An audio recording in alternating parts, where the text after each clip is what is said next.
Washingtonian Magazine once referred to Jeremy Gifford, the founder of Walters, as someone who knows how to pack a bar. Walters is located across the street from Nationals Park, near the center field gate. We're driven by the search for better. But when it comes to hiring, the best way to search for a candidate isn't to search at all. Don't search, match with Indeed. Indeed is your matching and hiring platform with over 350 million global monthly visitors, according to Indeed data, and a matching engine that helps you find quality candidates fast. Ditch the busy work. Use Indeed for scheduling, screening, and messaging so you can connect with candidates faster. Leveraging over 140 million qualifications and preferences every day, Indeed's matching engine is constantly learning from your preferences, so the more you use Indeed, the better it gets. Join more than 3.5 million businesses worldwide that use Indeed to hire great talent fast. And listeners of this show will get a $75 sponsored job credit to get your jobs more visibility at Indeed.com/Blue Wire. Just go to Indeed.com/Blue Wire right now and support our show by saying that you heard about Indeed on this podcast. That's Indeed.com/Blue Wire. Terms and conditions apply. Need to hire? You need Indeed. Now he has Taylor 0-2. Here's the pitch. Swing and a miss. He struck him out with a slider. So Corbin is able to strand the bases loaded, striking out Tyrone Taylor to end the fourth. Law's 1-1 pitch. Swing a ground ball, base hit center field. Mets take the lead. Alonso scores. Vientos coming home. Young's throw to the plate is cut off. They've got Alvarez hung up between second and third. Vargas chases him towards second, applies the tag, throws to second there, but Iglesias is in safely. Mets take the lead with a 2-run single. They get the out on Alvarez. It's 4-2 in favor of the Mets. Now the pitch, swing and a line drive right center field, base hit in the gap, will roll all the way to the fence. Iglesias around third comes in to score. Taylor's around second heading for third. Garcia's relay is not in time. He's in with a dive. Tyrone Taylor has his third triple of the season. The Mets add an insurance run here at the bottom of the eighth. It's now New York 6 and Washington 2. And welcome to Nats Chat for Thursday, July 11th, 2024. Along with MASNsports.com Nationals insider Mark Zuckerman, I'm Al Galdi, host of the Al Galdi podcast. Well, for the first time in this 2024 regular season, the Nationals are 9 games below 500. Wednesday night, a 6-2 loss at the New York Mets in Game 2 of a 3-game series, dropping the Nats to 42-51. The Nats pitching continued to falter. The Nats offense, again, was bad. We had some defensive sloppiness from the Nats. We know that the Nats are running on fumes right now, but things are not going so well right now. This installment of the Nats Chat podcast brought to us by Mason Kalfas and his team of 10 legal recruiters at Zenith Legal in Washington, D.C. Check out Mason's website today, zenithlegal.com, or call or text Mason anytime, 202-486-3535. Coming up later in the show, another Nats Chat podcast shout out. If you via this podcast would like to deliver a shout out to someone who you care about, email Tim Shovers at natschatpodcast@gmail.com. So the Nats now have lost 12 of their last 16 games. Like I said, 9 games now below 500. Look, the truth is that the National League is so mediocre that the Nats are almost certain to be in wild card contention well into August, if not September. So I wouldn't worry so much about that.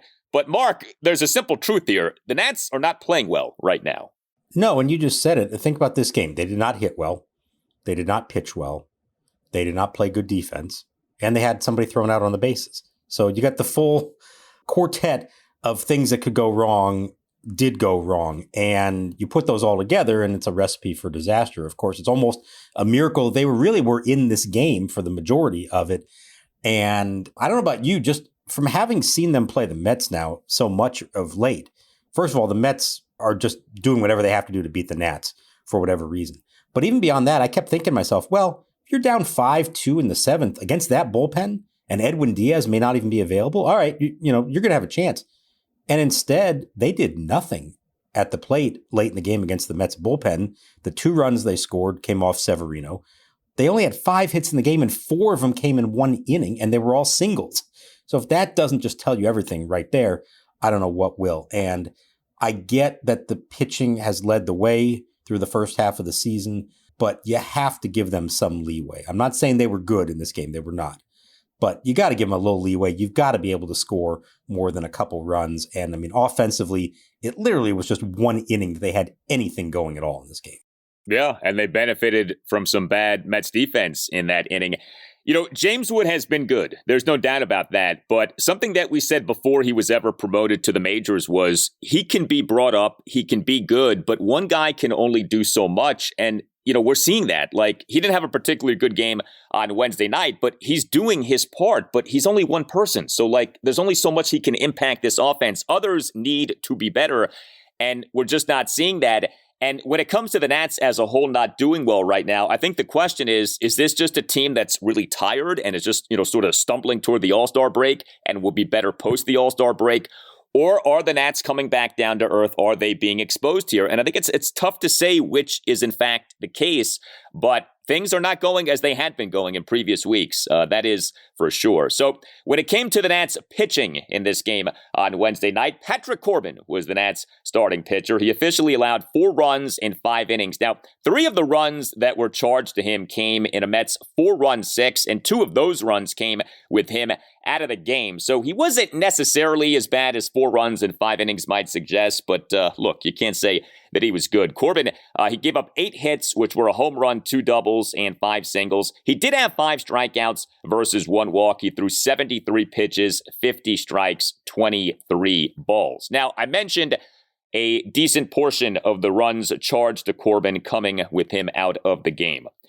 Derek Law, this thing with him and inherited runners, this has become like mind-blowing, and why he keeps being brought into games with runners on base, I don't know, I don't understand. So Derek Law in this game officially allowed 1 run unearned in 1 inning, but I stress that word officially, as his problems with inherited runners continued. Law came into the game bottom of the 6th, runners on 2nd and 3rd, no outs, game tied at 2. He, to the first batter he faced, issued a 4-pitch walk of Francisco Alvarez to load the bases. Law then gave up a bases-loaded 2-run single by Jose Iglesias up the middle for a 4-2 Mets lead, although Alvarez did get tagged out in a rundown between 2nd and 3rd. But Law then gave up a 1-out single by Tyrone Taylor to center field, and Law then induced a 1-out RBI fielder's choice grounder off the bat of Harrison Bader for a force out at second base, but second baseman Luis Garcia Jr. committed a run-scoring throwing error in his attempt at an inning-ending double play for a 5-2 Mets lead. So yes, some bad defense, I'll grant you that. But Derek Law now, in this regular season, has allowed 20 of 29 inherited runners to score. 20 out of 29. Davey Martinez is aware of this. Why do you think he keeps bringing Law into games with runners on base? So I asked him a version of that question, a little softer than that, last week during the homestand. I think it was after the last time that Law allowed some runners to score. And essentially his answer was that Law's MO is that he's a ground ball pitcher. And often if you're going to have runners on base, you're hoping for a ground ball, double play, get out of the inning and that kind of thing. He also has had some success against lefties. So if you're not going to bring in Robert Garcia, say there's one lefty to face somewhere in there, that could be his situation as well. And I think it's also, you know, to be honest, just kind of saying who else out of this current group makes sense in that spot. You're not going to Hunter Harvey or Kyle Finnegan that early in the game. Garcia is basically just if it's lefties that you're facing. Dylan Flora would be the other option. He's been good, but now you maybe are flip-flopping those two, and so Flora goes in the 6th and then Law in the 7th. And beyond that, it's now the bottom 3 guys, Jacob Barnes, Tanner Rainey, Jordan Weems. So as I was watching this game, I'm thinking about all this to myself and trying to understand why this is happening. And here's, I think, is the issue. Yes, Derek Law is a ground ball pitcher, and that can, when it works, be really effective in those spots. The problem is you have to get that ground ball in the right spot. The hit he gave up was a ground ball right up the middle. Nobody there. As you know, the batted ball is subject to all kinds of variance. You can get a ground ball. It doesn't guarantee anything. And certainly on a team that sometimes doesn't play such crisp defense, that can also lead to problems. So here's where I think the issue is. Derek Law is not a big strikeout guy. They don't have a lot of big strikeout guys other than Harvey and Finnegan to some extent. I guess Robert Garcia has been. But again, that's kind of a lefty matchup thing. To me, if you think you're going to get out of a jam or you're in a jam and you need to get out of it, the priority shouldn't be ground balls. It should be swings and misses, strikeouts. And I don't know they have the right guy for that unless you want to start bringing in Hunter Harvey earlier in games. So I think that's where it comes into play. Derek Law doesn't usually get hit that hard, but it is a lot of ground balls that get through, and you're relying on the right placement. You're relying on good defense to make it happen. And so at some point you have to say, this is not working. What are the alternatives to this? And in this case, I know he was struggling. He didn't retire the first 3 batters, but Patrick Corbin's only at 73 pitches. And at some point you just say, hey, you know what? Go get him. See if you can get out of this, because we know the other guy you're bringing in probably isn't going to get out of it. I do think it's worth using Dylan Floro in some of these spots just to see if that maybe leads to some more success. You're right. A big issue is that the Nats don't have great strikeout pitchers in that bullpen. Even Finnegan and Harvey, we've talked about this. They could be better as strikeout guys. They're not bad, but they're not great. Harvey's stuff to me screams that he should be great, and for whatever reason, he isn't. And I will concede this. Success or lack thereof with inherited runners, that is fluky. That is kind of random. Like Law last year was very good when it came to inherited runners. This year, he's not so good. It's kind of like hitting with runners in scoring position. There's no real translation. There's no real carryover from year to year. But when it's clear that it's not happening in a season for whatever reason, I think you do have to accept that. And I mean, is there anyone listening to this? Is there anyone who was watching this game on Wednesday night who, when Derek Law came into the game with nobody out and runners on second and third, didn't expect at least one of those guys to score? Like, it just felt like inevitable. And sure enough, both guys scored. And the real concern would be not did any of us or anybody else watching expect that to happen, but did Derek Law himself in his back of his mind worry, oh no, here I go again. Am I going to blow this? And that would be the biggest fear, is if you have a pitcher who doesn't believe in himself when put into that spot. Now, I don't know if that's true or not. And what's so bizarre about this guy is that outside of those situations, he's been pretty good this year. When he gets a clean inning, most of the time, he's been quite effective at it. And remember, he saved the 1-0 game in the 9th inning with a really quick, clean 1-2-3 9th inning against the same Mets lineup. So it's not like this guy has just been a bad pitcher across the board. It's been specific to these situations. And that's where I do wonder, is there something subconsciously that's in his mind now? And again, some of these are ground balls and he's in theory doing his job. But when you count on that, you're kind of playing with fire there, hoping that you're going to get weak contact or that it's going to be hit to the right person. As far as Floro goes, I think I would do that right now, but he's not a strikeout guy either. And that's part of the other problem with that, as we've been talking about. They just don't have a lot of them. Now, the fascinating one, and maybe they're not there yet, but if they keep losing and they're kind of falling out of the fringes of this thing, at some point, don't you have to put Tanner Rainey in a big spot and just see how it goes? You know, he does have the ability to strike guys out. And I don't know if he's that guy anymore. Maybe you're asking for disaster if you put him in, but can it get any worse than what happens when you bring this guy in? So to me, in this case, either let Corbin ride it out at 73 pitches, try somebody else, and maybe that somebody else is Tanner Rainey. And at this point, what do you have to lose? Well, Dylan Floro on Wednesday night did get a clean inning, and he tossed a perfect inning, a perfect bottom of the 7th. But Jacob Barnes, he in this game, bottom of the 8th, allowed a run. Gave up a 2-out opposite field double by Jose Iglesias on what was, in fairness to Barnes, a flukish double. This was an opposite field hit into foul territory behind the right field line on a 1-2 pitch, but it was a double. And then Barnes gave up a 2-out opposite field RBI triple by Tyrone Taylor to the right center field gap for a 6-2 Mets lead, despite Barnes having had Taylor down in the count at 1.12. By the way, with Patrick Corbin, so I've tried to avoid us doing like lengthy Corbin discussions because I think we've said everything there is to say. He, for this regular season, though, is dead last among all qualified pitchers in the majors in both ERA and WHIP. Like, I don't think we should lose sight of that. He once again is quantifiably the worst pitcher in the majors, at least the worst starting pitcher. The ERA now is at 5.57. The WHIP is at 154. But believe it or not, do you know that the pitcher with the second worst WHIP in the majors among qualified pitchers is Mackenzie Gore? Corbin is last at 154. Gore is next to last at 144. That surprised me when I saw that. And, it's a funny deal. As much as we talk about the Nats starting pitching having been this surprising positive this season, the Nats have the 2 worst qualified pitchers in the majors in terms of whip. Now, I think some of that could be that other pitchers who struggle to that extent are not out there and don't qualify. There aren't even that many qualifying starting pitchers anymore. It's hard to reach that mark right now. If you have any kind of injury or you don't give enough innings, you're not going to make it.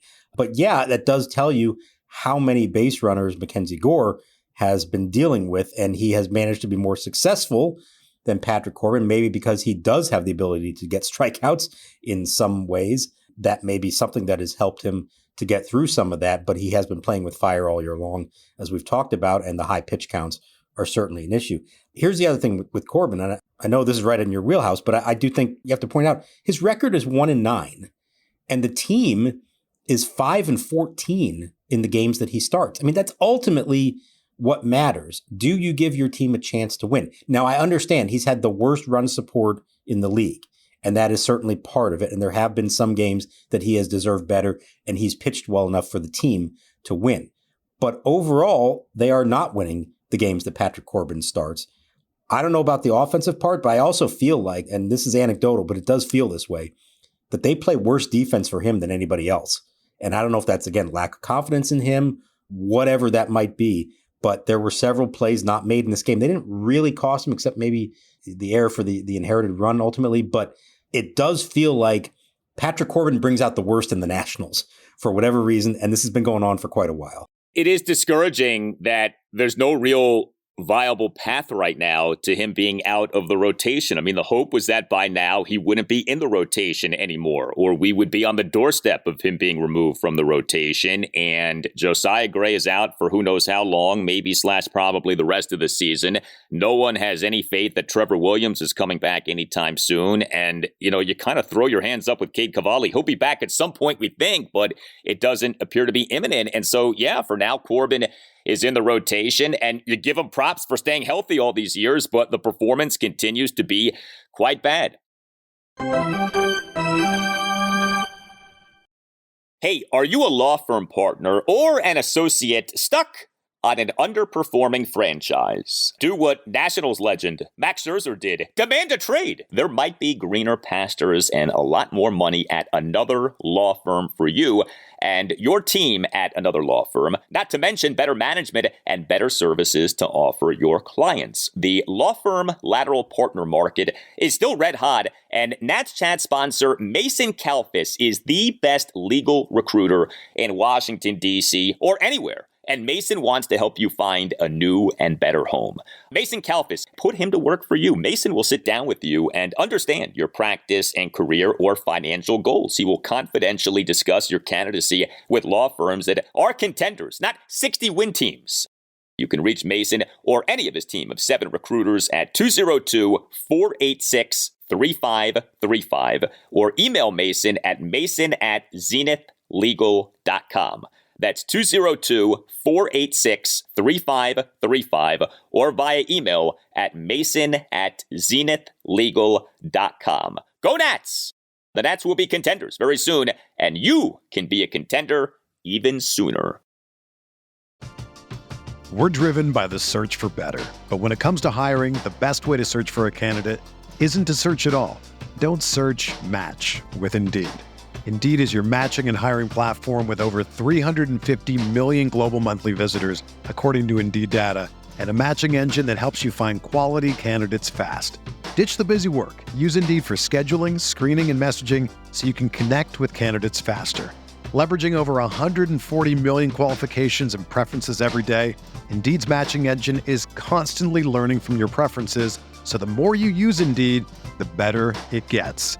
Join more than 3.5 million businesses worldwide that use Indeed to hire great talent fast. And listeners of this show will get a $75 sponsored job credit to get your jobs more visibility at Indeed.com/Blue Wire. Just go to Indeed.com/Blue Wire right now and support our show by saying that you heard about Indeed on this podcast. That's Indeed.com/Blue Wire. Terms and conditions apply. Need to hire? You need Indeed. This podcast is supported by IPVanish VPN. If you care about the security of your online activity, the easiest way to protect yourself is with IPVanish. With a rating of excellent on Trustpilot, IPVanish provides an encrypted connection for all your internet traffic, helping to prevent websites, Wi-Fi providers, and hackers from intercepting your data. Help keep your financial details, personal information, and online activity safe from threats with IPVanish. Get started with this limited time offer and save 83% on your 2-year subscription. Visit ipvanish.com/bluewire. That's ipvanish.com/bluewire.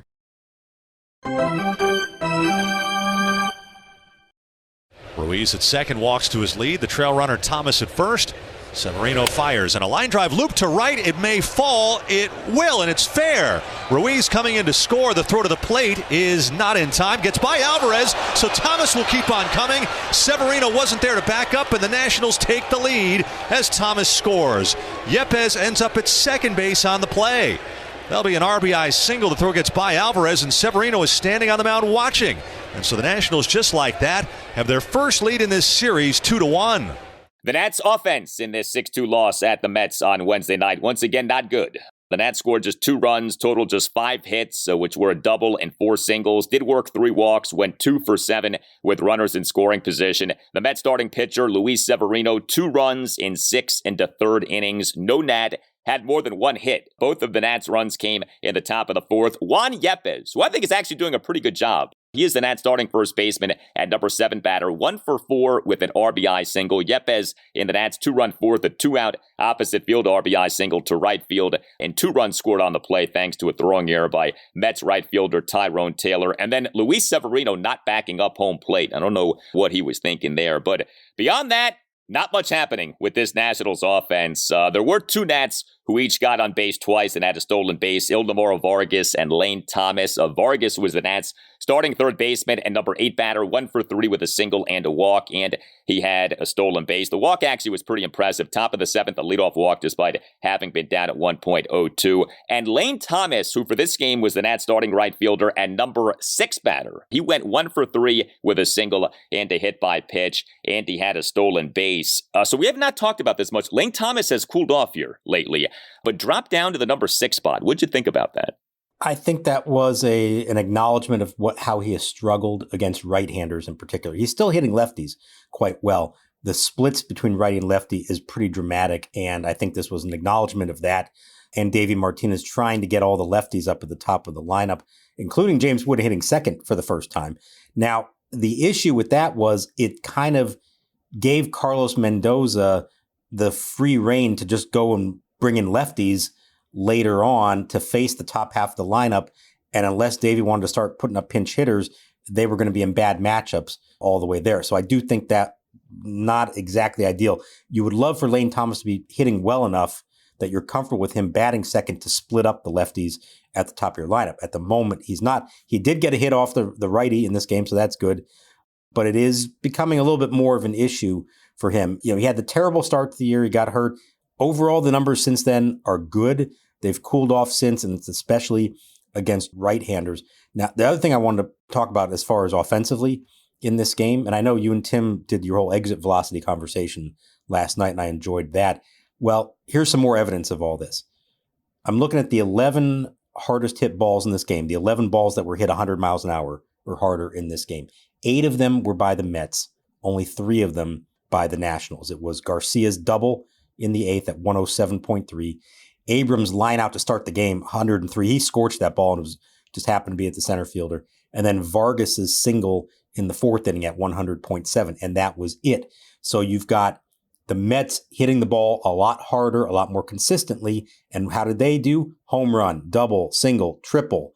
A lot more success for them for that. And then you go to the flip side of the equation, and 5 of the 6 softest hit balls in the game were by the Nationals. And that's a ground out, ground out, ground out, pop out, and the bunt ground out by Jacob Young. So if you're still wondering about this, hitting the ball hard leads to better results. Yes, you have to hit it in the air as well, but you saw a good example in this game of the difference between one team that did hit the ball hard and scored runs as a result, and one team that did not hit the ball hard and did not score runs. The double by Luis Garcia Jr., that came in the top of the eighth, a 2-out first pitch opposite field double to the left center field gap. Garcia in this game is an at-starting second baseman and number 5 batter, 1 for 4 with a double. So if you're grasping for bright spots, he does continue to hit. I'm happy to see him starting now to play against lefties. You saw him play against Jose Quintana in game 1 of this series, and he's putting together now a nice season. He is streaky, right? Like, he can be really good and then he can disappear for a while, but now he's been back for a couple of weeks here, and he's been a pretty consistent offensive force for the Nats in recent weeks. Yeah, I'd really like to see this. He's hit the ball with more authority. It's not just that flip it to left field, staying in his legs better, driving the ball a whole lot better. That's been good to see. Keibert Ruiz also is swinging the bat a whole lot better here lately. That's important. And you saw, reflection of that in this lineup, Ruiz 4 and Garcia 5. So that's good. You hope that continues, and that, ultimately on paper, a 1 through 6, one way or the other, of Abrams, Wood, Winker, Ruiz, Garcia, and Thomas looks a lot more respectable than it did a little while ago. Now, they got to keep it up, and they all have to do it at the same time and be a little more consistent with it.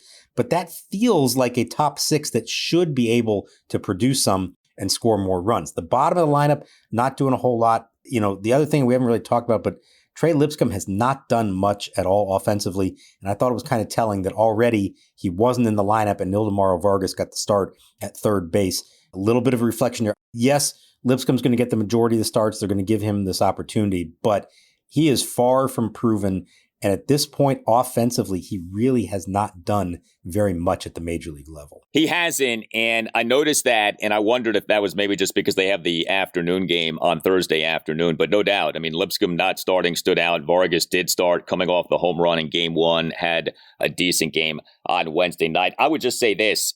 If you are committing to Lipscomb as your number 1 third baseman, then you need to commit to him. And, you can't get cold feet because he's struggling here. We know that he has struggled. That's been part of the issue. But if you're going to try this, then try this. Don't tell me you're going to try this and then 5 minutes into it say, okay, we're not really all in on this, especially with Brady House on the rise. I mean, I still find it very interesting. The day after Davey Martinez commits to Lipscomb as the new number 1 third baseman, the Nats promote House from AA to AAA. That is a flashing neon sign of House is coming. And if he's already at AAA, presumably he could be at the major league level at some point this season, maybe even sooner rather than later. So who knows how long this run for Trey Lipscomb as a number 1 third baseman will last. So while House is at AAA, give Lipscomb the shot, and if he's not the guy, then fine, but at least So I do hope they are committed to giving him a true good faith opportunity at third base, even though, like you said, the offense has not been good. There's no way around that. Yeah, and I think they will. I don't think they're giving up on him right now. But I did think it was interesting that you did already have a game where he's not in there. And yeah, they're in a rough stretch, and you want to give guys days off, but James Wood hasn't had a day off yet. Lane Thomas plays every day. Jacob Young plays every day. So I don't think that's the reason. I think they've noticed that it hasn't gone so well. Facing a tough right-hander, maybe Vargas gives you a chance for that particular game. But, it does boil down to this question that they're still kind of grappling with is, are they trying to win every game? Are they developing? Where are they right now? 9 games under 500, you're starting to delve more into that development area. And that's not the worst thing in the bigger picture. I don't think that necessarily has anything to do with how they may do next year. But for all the wild card talk, they've got some significant ground and a bunch of teams to make up. And I know what you're saying about they're not really going to be eliminated for a while, but I feel like this last week is sort of shifting this direction and taking that kind of out of the conversation for better or worse. And maybe the focus is going to start turning a little bit back towards development as opposed to do whatever we can to win every game. Well, to me, the focus should always be on the bigger picture this season. I was never someone who was like, well, if you're on the fringes of the wild card, then that needs to change how you look at this season. To me, you still have to look at the rebuild is the number 1 thing. The bigger picture is the number 1 thing. And maybe this does bring that into more focus. But personally, I've always wanted them to be sellers come the deadline and not let where they are in the standings influence that. So whether you're talking about Winker or Finnegan or Thomas or Harvey or whoever, they all should be available for trade. And I very much hope that that is the case. It's just that the National League is so mediocre. Like, I really can't get over how down the league is. And so as poorly as the Nats are playing right now, they're like one good week away from right back to being, just a few games out of that third wild card spot. Like, it's just the reality is that. And, we've talked about the trade deadline coming up 2 weeks after the All-Star game. The trade deadline, again, is Tuesday, July 30th at 6 p.m. Eastern. Now, the Nats on that day are at Arizona with a 9:40 Eastern first pitch. But the timing of that deadline to me is so interesting. With so many games now starting in the 6 p.m. Eastern hour, or obviously early in the 7 p.m. Eastern hour, that the deadline is at 6 p.m. Eastern on a Tuesday. You could have madness with some games, right? To where you have your lineup set and then you get word from above, oh, we've traded X, Y, and Z. And so a team could end up playing multiple players short that evening. I don't know if that's going to make for a great day or a chaotic day, an insane day, a bad day. The Nats, I suppose, might not be that impacted by it because their game isn't until 3.5 hours after that deadline. But that is something, a Tuesday evening trade deadline, 6 p.m. Eastern, July 30th.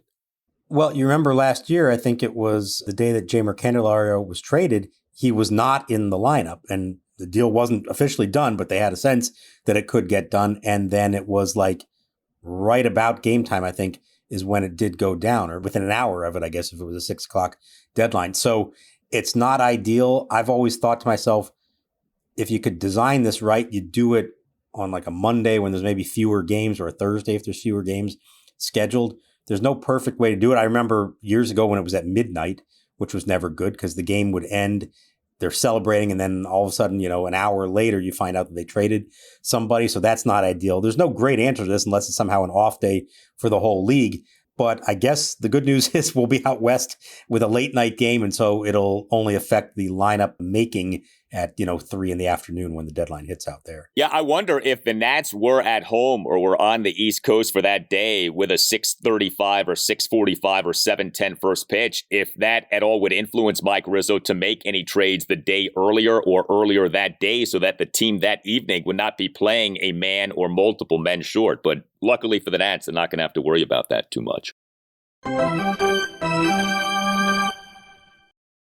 Hey, it's Al Galdi to tell you about the latest offer from Window Nation for listeners of the Nats Chat podcast. Get 2 free windows for every 2 windows that you buy, plus pay nothing with no interest for 2 full years. This is better than any offer that you'll hear about regarding the trade deadline. I promise you. Call 866-90-NATION or visit windownation.com and tell Window Nation that you want the deal that you heard about from Al Galdi on the Nats Chat podcast. Window Nation is outstanding. Every Window Nation window undergoes a 20-point inspection. Window Nation has a 96% customer satisfaction rating, and 96% of Window Nation windows installed require no follow-up service. Take advantage of this special offer for listeners of the Nats Chat podcast. 2 free windows for every 2 windows that you buy, plus pay nothing with no interest for 2 full years. Call 866-90-NATION or visit windownation.com. That's 866-90-NATION or windownation.com. And make sure that you tell Window Nation that Al Galdi sent you. Here's your Dylan Cruz and Brady House report for the game played on Wednesday. Cruz hit leadoff with a single, struck out once, and hitting 6 was House playing third base. He went 1 for 4 on the evening. Joey Meneses, by the way, 1 for 3. Now back to the show. Pudo rocks and kicks. Here's his pitch. Swinging a ground ball toward third. Oh, backhanded by Iglesias. Near the bag. Strong throw across in time, and the game is over. All right, we have a shout out to deliver. Dwayne, Brooke, Denson, and Logan want to give Kurt a shout out for being a great friend who's always generous and thoughtful. For example, Kurt voluntarily drove an hour and a half out of his way to help us move in blistering heat, no less. We look forward to reconnecting this weekend and talking Nats despite their recent struggles in Sea Isle City. Very nice to have that. And as we learned from Keith Hernandez and Jerry Seinfeld years ago, you help someone move, that is a true expression of friendship. You just took it right out of my mouth. Since they're playing the Mets, I had to bring up Keith Hernandez.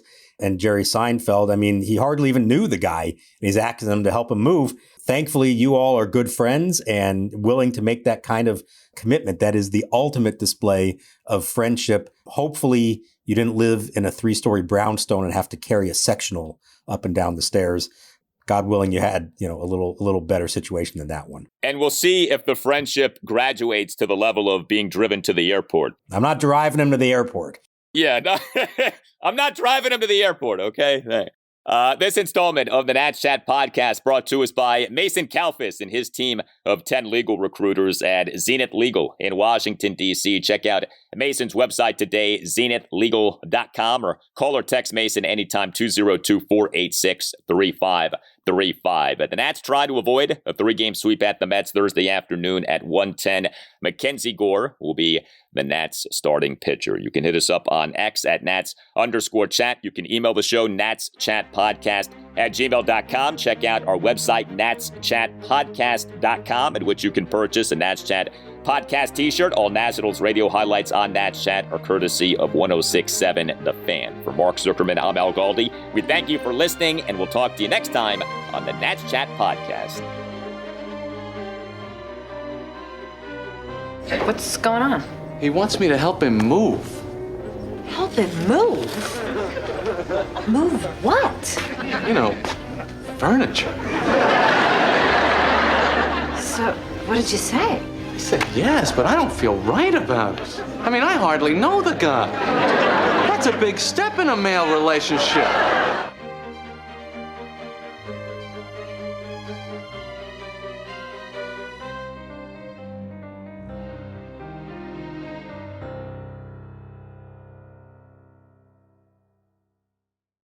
I am McCole Hartman, wide receiver for the NFL. Speeding, it's a rush on the field, in the zone where it matters. As an athlete, I push my limits to win, but when I get behind the wheel, I know the importance of slowing down for safety. Because speeding is illegal.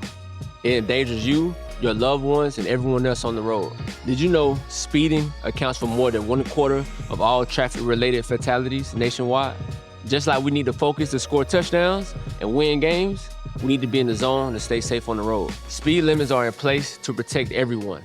No matter what the speed limit is, anything over is not only illegal, but dangerous.